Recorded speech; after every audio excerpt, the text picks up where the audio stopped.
ফাতেমা, ফাতেমা, আমাকে দুটো লেবু দিয়ে যা তো মা। আমি পারবো না মা, তুমি নিয়ে নাও, আমি রান্না করছি। যেতে পারছি না মা, একটু দিয়ে যা না। ধুর ছাই, মা শুধু ডাকতেই থাকবে। মাকে অন্য কিছু বলতে হবে যাতে মা আর না ডাকে। মা, আমি স্কুলের হাতের লেখা লিখছি, এখন যেতে পারবো না, তুমি নিয়ে নাও। হাতের লেখা লিখছিস? আচ্ছা আচ্ছা ঠিক আছে, ভালো করে লেখ মা, আমি নিয়ে নিচ্ছি। এভাবে ফাতেমা তার মাকে মিথ্যা বলে মোবাইলে গেমস খেলতে থাকে। ফাতেমার বাবা নেই, মা সেলাই মেশিনে কাজ করে মেয়েকে নিয়ে কোনো রকমে চলছে। মায়ের অনেক স্বপ্ন তার মেয়ে ফাতেমা একদিন অনেক বড় হবে, তাই দিনরাত পরিশ্রম করে মেয়েকে পড়াশোনা করাচ্ছে। একদিন ফাতেমার মায়ের শরীরটা খুবই খারাপ লাগছিল। মাথাটা প্রচুর যন্ত্রণা করছে, হাত পা ব্যথাও করছে, মনে হয় শরীরে জ্বর এসেছে। কিন্তু এই কাপড়গুলো তো পাশের বাড়ির কাকিমাকে দিয়ে আসার কথা ছিল। না না, এখন আর যেতে পারবো না, আমি বরং একটু বিশ্রাম নিয়ে নেই। ফাতেমা, ফাতেমা। হ্যাঁ মা, শুনছি, কি হয়েছে? এই কাপড়গুলো তোর পাশের বাড়ির দাদিকে দিয়াই তো, আমার শরীরটা একদমই খারাপ লাগছে, আমি একটু বিশ্রাম নিচ্ছি, একটু দিয়ে আয়। কাপড়গুলো আজ দেওয়ার কথা। ধ্যাত তুরি না, যখন একটু খেলতে যাই তখনই মায়ের ডাকাডাকি শুরু হয়ে যায়, একটুও ভালো লাগে না। বুঝেছি, এখন আমাকে কি বলতে হবে। মা, আমার স্কুলে দেরি হয়ে যাচ্ছে, আমি রেডি হচ্ছি, এখন যেতে পারবো না। ও আচ্ছা ঠিক আছে মা, তাহলে তুই স্কুলে যাওয়ার পথে তোর দাদিমাকে একটু বলে দিস কাপড়গুলো যেন এসে নিয়ে যায়, আমার শরীরটা একদমই ভালো নেই রে, আমি যেতে পারবো না এখন। ফাতেমা আবারও তার মাকে মিথ্যা বলে খেতে থাকে। বেশ কিছুক্ষণ খেলার পর ঘড়িতে 9টা বেজে যায়। এদিকে ফাতেমার মা ক্লান্ত শরীরে একটু বিশ্রাম নিতে গিয়ে ঘুমিয়ে পড়ে। আরে 9টা বেজে গেছে। এই বলে ফাতেমা স্কুলের ব্যাগটি কাঁধে নিয়ে তাড়াহুড়া করে স্কুলে যাওয়ার জন্য বেরিয়ে পড়ল। মা, ও মা, আমি স্কুলে যাচ্ছি। মা, আরে মা তো দেখছি ঘুমিয়ে গেছে। যাক, ভালোই হলো, জেগে উঠলে শুধু শুধু একটা কাজ দিয়ে বসবে, আমি বরং চুপি চুপি স্কুলে চলে যাই। আরে মায়ের মোবাইল, মা তো ঘুমিয়ে আছে, আজ বরং আমি মোবাইলটা সাথে করে নিয়ে যাই। এই বলে ফাতেমা মায়ের মোবাইলটি চুপি চুপি নিজের ব্যাগে নিয়ে নেয় আর স্কুলের জন্য বেরিয়ে পড়ে। কিছু দূর যাওয়ার পর একটি গাছের নিচে সে বসে পড়ে। না, আজ এমনিতেই স্কুলে যেতে মন যাচ্ছে না, তার ভিতরে আবার অনেকটা দেরি হয়ে গেছে। আজ আর স্কুলে যাব না, বরং এখানে বসে বসে মোবাইলে গেমস খেলি। স্কুল ছুটির সময় হলে বাড়ি ফিরে যাব, মা কিছু বুঝতেই পারবে না, মা তো আজ শুয়েই আছে। এই বলে ফাতেমা নিজের ব্যাগে থেকে মায়ের মোবাইলটি বের করে গেমস খেলতে থাকে। কিছুক্ষণ পর আল্লাহ একজন বৃদ্ধকে পাঠালেন। কি বৃদ্ধ লোকটি ব্যাপার ফাতেমাকে ফাতেমা, বললেন, তুমি স্কুল ফাঁকি দিয়ে এখানে বসে কি করছো?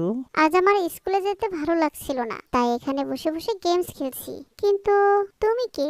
আমি আমি গল্পওয়ালা। বাচ্চাদের দেখলে শুধু তাদের গল্প শোনায়। তুমি শুনবে আমার গল্প? কি, তুমি গল্পওয়ালা? আমাকে গল্প শোনাতে চাও?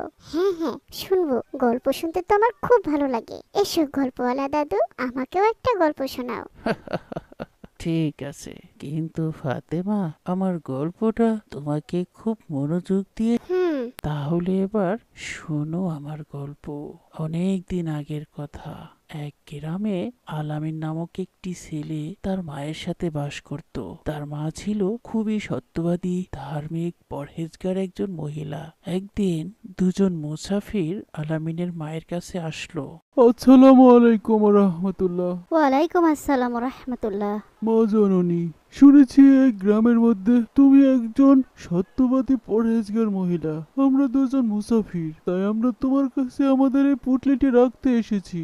আমরা সফর শেষ করে আমাদের পুটলিটি দুজনে একসাথে এসে নিয়ে যাব।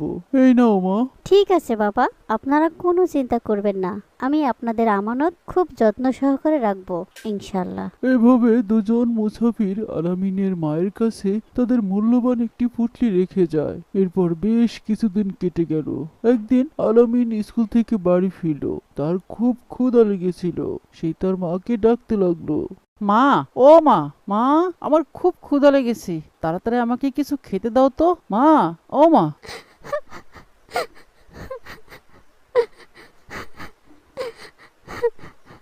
হে আল্লাহ, এখন কি হবে? আরে কি হয়েছে মা, তুমি এভাবে বসে বসে কাঁদছো কেন? কি হয়েছে? কি আর হবে বাবা, সর্বনাশ হয়ে গেছে, আমি আর গ্রামে মুখ দেখাতে পারবো না। এখন আমি কি করব?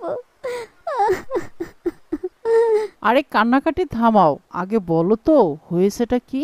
বলছি, কয়েকদিন আগে দুজন মুসাফির এসে একটা পুটলি আমার কাছে রেখে যায়। ওনারা বলল তারা দুজনে সফর শেষে একসাথে এসে সেই পুটলিটি নিয়ে যাবে। কিন্তু কিন্তু কিন্তু আবার কি? তুমি কি সেই পুটলিটি হারিয়ে ফেলেছো?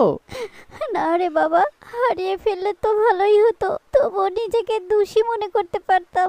কয়েকদিন আগে সেই দুজন মুসাফিরের মধ্যে থেকে একজন এসে মা জননী, আমাদের সেই পুটলিটি আমাকে ফিরিয়ে দাও। আমার বন্ধু রাস্তার ওই পারে দাঁড়িয়ে আছে, সে খুবই ক্লান্ত, তাই আমি একাই আসলাম। আমাদের অনেক দূর পথ যেতে হবে, তাড়াতাড়ি আমাদের পুটলিটি ফিরিয়ে দাও।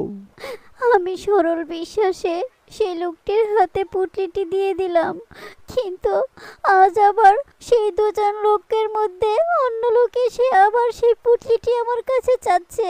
আমি কোথায় থেকে সেই পুটলি দেব?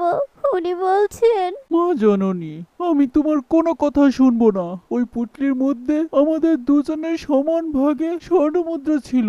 সে আমার সাথে বিশ্বাসঘাতকতা করেছে। সে লুকিয়ে আমাকে না জানিয়ে এখানে এসে পুটলি নিয়ে গেছে। তুমি তাকে কেন পুটলিটি দিলে? তোমার সাথে তো কথা ছিল আমরা দুজনে একসাথে এসে পুটলি নিয়ে যাব।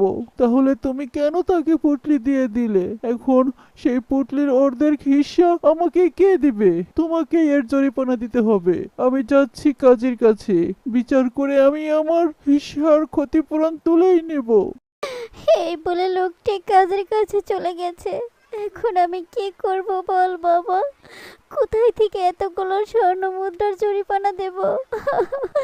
আর গ্রামে বা আমি কেমন করে মুখ দেখাবো? আমি কখনো কারো সামনে বেপরদা হয়ে চলি না। আজ কাজে এসে আমার বাড়িতে আমার বিচার করবে। এই লজ্জা আমি কি করে ঢাকবো বাবা? তুমি কেঁদো না মা, আসুক সেই মুসাফির, দেখি কাজী কি করে তোমার বিচার করে। এরপর সেই মুসাফির কাজীকে নিয়ে আলামিনের মায়ের কাছে আসলো। শোনো আলামিনের মা, এই লোকটি তো ঠিকই বলেছে, তুমি শর্ত ভঙ্গ করেছো। কথা ছিল তারা দুজনে আসলে তবেই তুমি পুটলি ফেরত দেবে, তাহলে ওই লোকটিকে তুমি কেন পুটলি দিয়ে দিলে? এখন এর জরিমানা তোমাকে দিতেই হবে। হ্যাঁ হ্যাঁ, ওই পুটলিতে আমার 20,000 দেরহামের সমপরিমাণ স্বর্ণমুদ্রা ছিল। আমাকে এখন 20,000 দেরহাম দিতেই হবে। হ্যাঁ হ্যাঁ, মায়ের তো তা দিতেই হবে, কিন্তু জরিপানা হলে তো দিবে। এই ছেলে, কি বলতে চাও তুমি?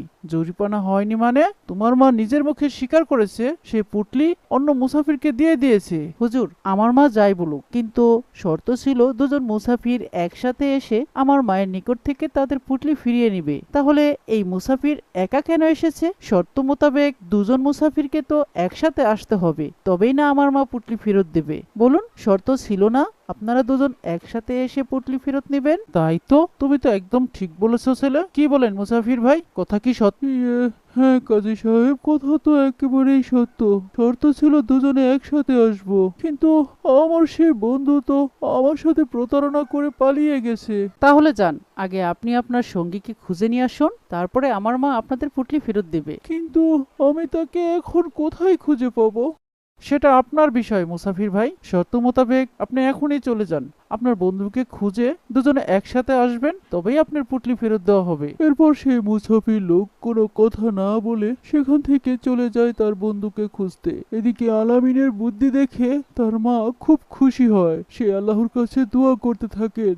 বাবা আলামিন, আল্লাহ তোকে এত জ্ঞান দিয়েছেন, আজ আমি সত্যি অনেক খুশি বাবা। আমাকে তুই কত বড় লাঞ্ছনার হাত থেকে বাঁচালি বাবা। আল্লাহর কাছে আমি দোয়া করছি, আল্লাহ পাক যেন তোকে একদিন অনেক বড় আলেম করে দেন, অনেক বড় জ্ঞানী বানিয়ে দেন। আমিন। আলামিনের প্রতি মায়ের এমন দোয়া দেখে আসমানের ফেরেশতারাও দোয়া করতে থাকে। আল্লাহ পাক মায়ের দোয়া কবুল করলেন। একদিন বড় হয়ে আলামিন সত্যি সত্যি অনেক বড় আলেম হলেন। দেখেছো মায়ের দোয়ার কত পাওয়ার। আর তুমি মায়ের সাথে এমন আচরণ করছো, মায়ের সাথে প্রতারণা করে স্কুল ফাঁকি দিয়ে মায়ের মোবাইল চুরি করে এনে এখানে বসে গেমস খেলছো। তোমার মা যদি জানতে পারে তাহলে উনি কতটা কষ্ট পাবেন একবার ভেবে দেখেছো? আর উনি যদি কষ্ট পেয়ে বদদুয়া দেন তাহলে আল্লাহ তোমাকে কখনোই মাফ করবে না। তোমাকে জাহান্নামের আগুনে পুড়তে হবে। তুমি কি জাহান্নামে যেতে চাও? না গল্পওয়ালা দাদু, আমি জাহান্নামে যেতে চাই না। ফাতেমা, আমি কি তোমাকে আরো একটা গল্প শোনাবো? না না গল্পওয়ালা দাদু, আজ আর নয়, আমি এখন বাড়ি ফিরে যাই, অন্য আরেকদিন শুনবো। এই বলে ফাতেমা তাড়াতাড়ি মায়ের কাছে ফিরে আসে। আসার সময় ডাক্তার আঙ্কেলকে সাথে করে নিয়ে আসে। ভয়ের কোনো কারণ নেই, জ্বরটা একটু বেশি উঠে গেছে। এখানে কিছু ওষুধ লিখে দিয়েছি, এগুলো আনিয়ে খেয়ে নিন। আশা করি তাড়াতাড়ি সুস্থ হয়ে যাবেন ইনশাল্লাহ। ডাক্তার ভাই, আপনি কি করে আমাদের বাড়িতে আসলেন? আপনাকে কে বললো আমি অসুস্থ? কি বলছেন ভাবি? আপনার মেয়েটা না খুবই লক্ষ্মী। ফাতেমা ওই তো আমাকে টেনে হেসে নিয়ে আসলো, বললো তার মায়ের নাকি খুব জ্বর, আসতেই হবে। বেচারি পাগলি মেয়ে আমাকে ছাড়লোই না। ডাক্তারের কথা শুনে ফাতেমার মা খুব খুশি হলেন, প্রাণ ভরে মেয়ের জন্য দোয়া করলেন। মা ফাতেমা, তুই কবে এত বড় হয়ে গেলি রে? আল্লাহ যেন তোকে খুব ভালো রাখেন, খুব ভালো। আমিন। মা তুমি শুয়ে থাকো, আমি তোমার জন্য ওষুধগুলো নিয়ে আসি। এই বলে ফাতেমা ডাক্তারের দেওয়া প্রেসক্রিপশনটি নিয়ে ওষুধ আনতে চলে যায়। যেতে যেতে মনে মনে ভাবলো, হে আল্লাহ, আমি জাহান্নামে যেতে চাই না, আমাকে তুমি মাফ করে দাও আল্লাহ।